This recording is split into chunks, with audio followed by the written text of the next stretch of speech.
یہ قانون وجود میں آیا کہ اگر آپ کو معیشت میں کاروبار کرنا ہے تو آپ کو لائسنس بینکنگ کا نہیں ملے گا، اور اگر بینکنگ کرنی ہے تو آپ اس میں نہیں رہیں گے۔ یعنی دونوں کے بیچ میں پھاٹ جو ہے، دونوں کے بیچ میں ڈویژن جو ہے وہ تجربے کی بنیاد پہ آیا، سازش کی بنیاد پہ نہیں آیا۔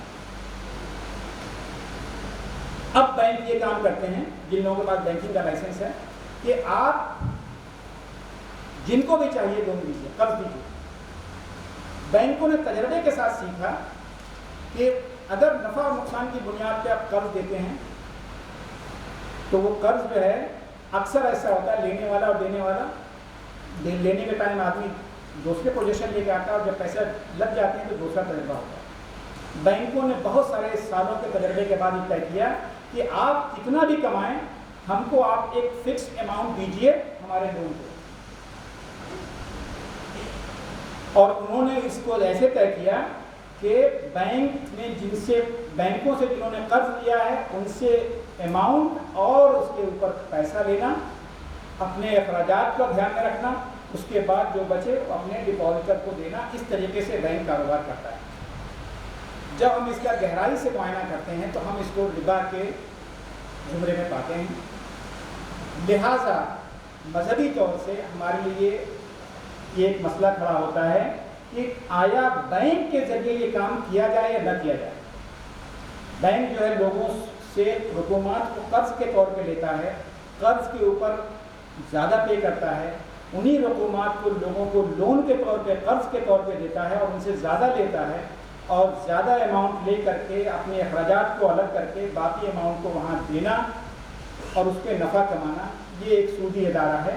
لہٰذا اس میں اسلامی طور سے اس میں شمولیت کی گنجائش نہیں ہے۔ بینک میں ایک مسئلہ یہ آیا شرعی طور پر۔ دوسرا مسئلہ جو بینکوں میں آیا کہ اسلامی طور سے بہت سارے بزنسز میں شمولیت جائز نہیں، جو حرام کاروبار ہے، شراب ہے، جوا ہے، اس طرح سے۔ بینک کا اپنا کاروبار تو یہ ہے کہ مجھے جہاں سے فائدہ ملے گا میں اس میں پیسے لگاؤں گا۔ اسلام کا اپنا مزاج یہ ہے کہ انسانیت کے لیے نقصان دہ کاروبار کی اجازت نہیں دی جا سکتی، باوجود اس کے کہ اس میں ذاتی طور پہ فائدہ ہے۔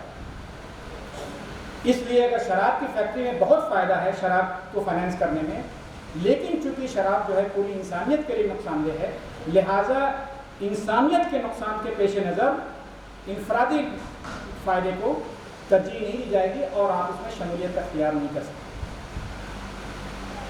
تو بینکنگ سے ہمارے پاس جو موجودہ بینکاری کا نظام ہے، اسلامی طور پہ ہمیں اس میں دو نقائص نظر آتے ہیں۔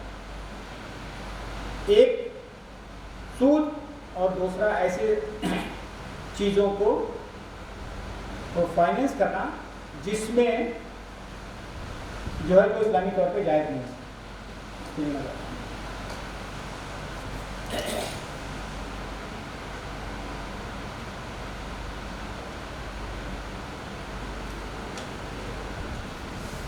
مجھے وقت کا لگ رہا ہے، ڈر ہے کہ شاید میں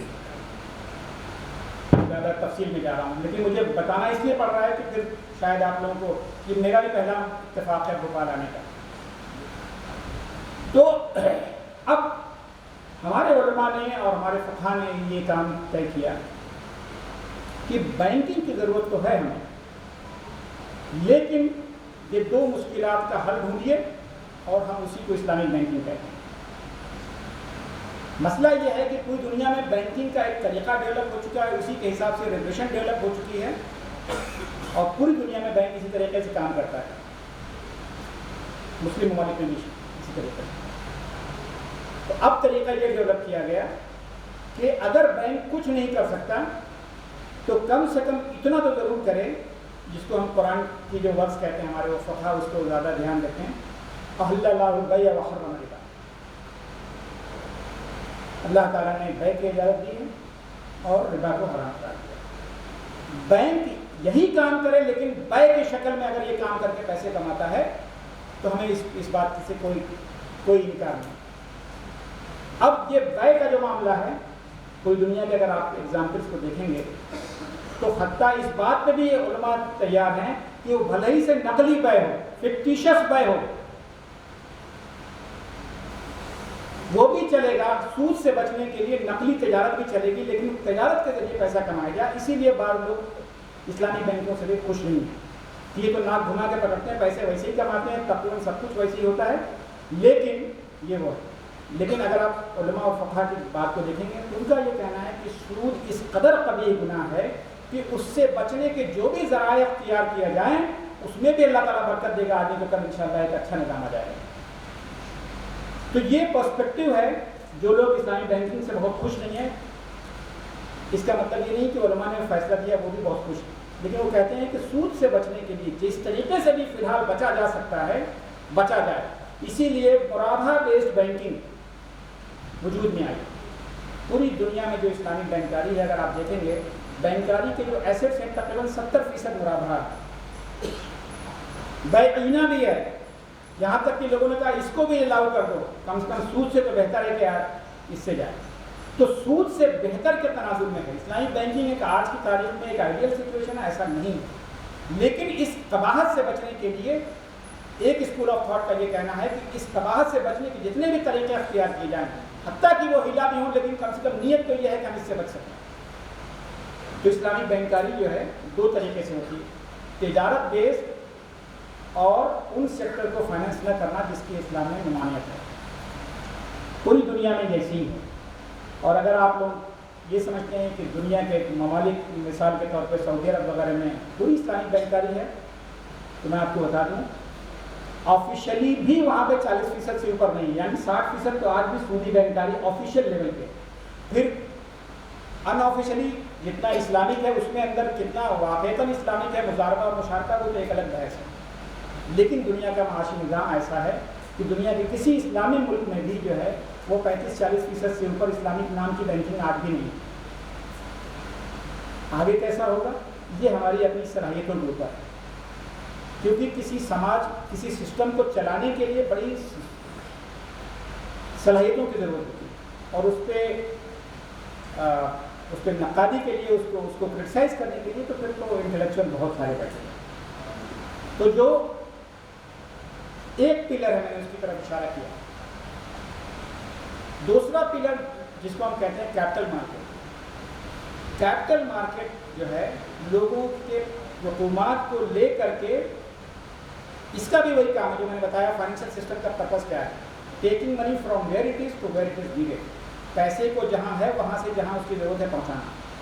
بینک یہی کام کرتا ہے، لیکن بینک قرض کے ذریعے یہ کام کرتا ہے.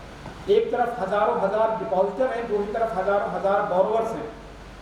ڈپازیٹر کو بورور کے اوپر بھروسہ نہیں ہے کب میری رقم کو واپس کرے گا، کنیکشن بھی نہیں ہے، اور دنیا بھر کے تمام تحفظات ہیں. لہٰذا ایک بروکر، ایک دلال کی حیثیت سے بینک کام کرتا ہے ان لوگوں کے درمیان جن کے پاس پیسہ ہے اور جن کو پیسے کی ضرورت ہے. جو لوگ اسمارٹ ہیں وہ سمجھتے ہیں کہ دلال کی کاسٹ تو ہم ہی دونوں کو دینی پڑ رہی ہے. تو انہوں نے کہا کہ کیوں نہ ہم ایک ایسی بازار بنائیں جہاں پہ ہم دونوں ڈائریکٹلی مل سکیں. اسی بازار کو کیپٹل مارکیٹ کہتے ہیں. پیسہ لینے والا اور پیسہ دینے والے دونوں جس بازار میں ملتے ہیں اس کو اصل مقصد یہ ہے کہ دلال کا جو بروکریج ہے بینک کا اس کو ریموو کر دیا جائے تاکہ اس کی کاسٹ ہم دونوں میں.